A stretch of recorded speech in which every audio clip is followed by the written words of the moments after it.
सिर्फ लाइव 24 भारत विज्ञापन और खबर देने के लिए संपर्क करें। आपके माध्यम से खास करके कांग्रेस पार्टी को कहना चाहता हूं, ये अमेंडमेंट आज सरकार इस सदन में ला रहे हैं, एक तरीके से आप लोगों ने जो भी कदम उठाया है, आप लोगों ने जो भी चाहा है, वो आप नहीं कर पाया, वही चीज करने के लिए हम आज ये अमेंडमेंट प्रपोज किया गया है। अब जब मैं इसका विवरण दूंगा तो आप बिल्कुल सहमत होगा मैं जो आपके सामने में बात रख रहा हूं। और दूसरी बात, इसमें हम लोग सब चुने हुए प्रतिनिधि हैं। मैं अपना बात तर्क रखने से पहले ही बताना चाहता हूं, इस बिल का समर्थन कीजिए, करोड़ों लोगों का दुआ मिलेगा। अगर आप विरोध करोगे, चंद लोगों ने पूरा वक्फ बोर्ड को कब्जा करके रखा हुआ है और आम मुसलमान लोगों को जो न्याय इंसाफ नहीं मिला उसको सही करने के लिए ये बिल लाया गया है। इतिहास में दर्ज होगा कि ये बिल को कौन कौन समर्थन किया है और किसने विरोध किया है, ये इतिहास में नाम दर्ज होगा। इसलिए इस बिल का विरोध करने से पहले आप सोचिएगा, करोड़ों गरीब महिलाओं का, बच्चों का, गरीब मुसलमानों का। सर, सबसे पहले मैं सर जो खामियां ये 2014 से लेकर के आज तक ये 1995 अमेंडमेंट एक्ट के बारे में मैं सिर्फ नहीं कह रहा हूं, हमसे पहले कांग्रेस के जमाने में भी कई यहाँ इस मुद्दे को लेकर के कमेटियां और अलग अलग जगह में इसका विवरण किया गया है। सबसे पहले सर 1976 में वक्फ इंक्वायरी रिपोर्ट पेश किया गया था और 1976 वक्फ इंक्वायरी रिपोर्ट में जो बड़ा रिकमेंडेशन आया मैं आपके सामने में पढ़ के सुनाना चाहता हूं। 1976 वक्फ इंक्वायरी रिपोर्ट में कहा गया है, सारा वक्फ बोर्ड्स जो है मुतवालिस के कब्जे में चले गए हैं, उसको डिसिप्लिन करने के लिए प्रॉपर कदम उठाया जाना चाहिए।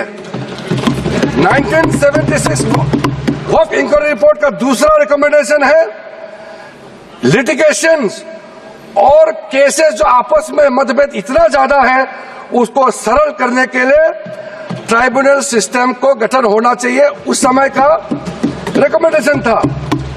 फिर उसने तीसरे पॉइंट ये कहा कि ऑडिट और अकाउंट्स, वक्फ बोर्ड में ऑडिट और अकाउंट्स का तरीका प्रॉपर नहीं है, उसका पूरा प्रबंधन होना चाहिए, ये उस समय का रिपोर्ट में कहा गया है। और आखिरी में it recommended the reforms in the category of वक्फ अल औलाद, बच्चों के लिए जो हम वक्फ देते हैं उसको सुधार लाना चाहिए, ये 1976 का रिपोर्ट में कहा गया है। उसके बाद सर जो हम आज थोड़ा विस्तार में जिसको मैं बताना चाहता हूं, दो कमेटियों के बारे में। ये दो कमेटी कांग्रेस के समय में ही बनाया गया था। सबसे पहले high level committee under justice Rajendra Sachar, ये सर 9 मार्च 2005 में गठन किया गया था। यूपीए का सरकार आ चुके थे और ये स्पेसिफिक मुसलमानों के लिए, उनके वेलफेयर के लिए ये गठन हुआ। और सच्चर कमेटी का जो रिपोर्ट है ये हम सब मालूम है, मैं सिर्फ रेलेवेंट पोर्शन आज इस सदन में बताना चाहता हूं। सच्चर कमेटी का जो पहला रिकमेंडेशन है, इसमें कहा गया है एनुअल इनकम जितना वक्फ बोर्ड का प्रॉपर्टीज है 4.9 लाख रजिस्टर्ड वक्फ प्रॉपर्टीज, ये सिर्फ 163 करोड़ ही आमदनी जनरेट होता है। ये किसी भी रूप से जस्टिफाई नहीं किया जा सकता है और इसको एफिशिएंट तरीके से, मार्केट तरीके से, जिस तरीके से मैनेज होना चाहिए सारा वक्फ प्रॉपर्टी को, अगर सही माने में उस समय उन्होंने कहा, उस सच्चर कमेटी ने, तो उस समय 12,000 करोड़ रुपया पर एनम मिलता है और उस समय जनरेट हो रहा था 162 करोड़। लेकिन मैं साथ साथ ये भी कहना चाहता हूं, क्योंकि वो कमेटी की रिपोर्ट है और मैं माइनॉरिटी अफेयर्स का मंत्री होने के नाते जो हम लोगों ने स्टडी किया है, टोटल 8,72,320 वक्फ प्रॉपर्टीज हमारा जो वामसी जो पोर्टल है उससे पूरा डिटरमिन नहीं किया जा सकता है, लेकिन उसका मार्केट वैल्यू सचर कमेटी ने जो कहा है उससे कई गुना अधिक होने का संभावना है। ये एक आम अंडरस्टैंडिंग का बात है, सबको मालूम है वक्फ के पास कितना प्रॉपर्टी है, वक्फ बोर्ड के पास, और कितना आमदनी है। दूसरा सर, सचर कमेटी का रिकमेंडेशन, सचर कमेटी ने, आप यूपीए का समय में ही आपने कमेटी का रिपोर्ट एक्सेप्ट किया, उसमें कहा गया कि अभी जो मौजूदा वक्फ बोर्ड है उसको ब्रॉड बेस किया जाना चाहिए। जो लोग मेंबर होते हैं, जो लोग इस कमेटी में, जिस वक्फ बोर्ड में है, उससे काफी नहीं है, इसलिए इसका ब्रॉड बेस होना चाहिए, रिप्रेजेंटेशन ज्यादा होना चाहिए। ये सचर कमेटी का रिपोर्ट का पहला नंबर पॉइंट है। इसमें सर दो महिला सेंट्रल वक्फ काउंसिल और स्टेट वक्फ बोर्ड में होना चाहिए, ये भी सचर कमेटी का ही रिकमेंडेशन है। सेक्रेटरी जो होते हैं सेंट्रल वक्फ काउंसिल का, वो joint secretary level government of India का उस स्तर का ऑफिसर होना चाहिए। उसमें अंडर सेक्रेटरी का जूनियर ऑफिसर लेवल जो बनाया है, उसको आप रैंक को ज्वाइंट सेक्रेटरी लेवल तक उसको उठाना चाहिए, ये उसी कमेटी का रिपोर्ट में आया है। और जो स्टेट में वक्फ बोर्ड है उसमें क्लास 1 ऑफिसर होना चाहिए।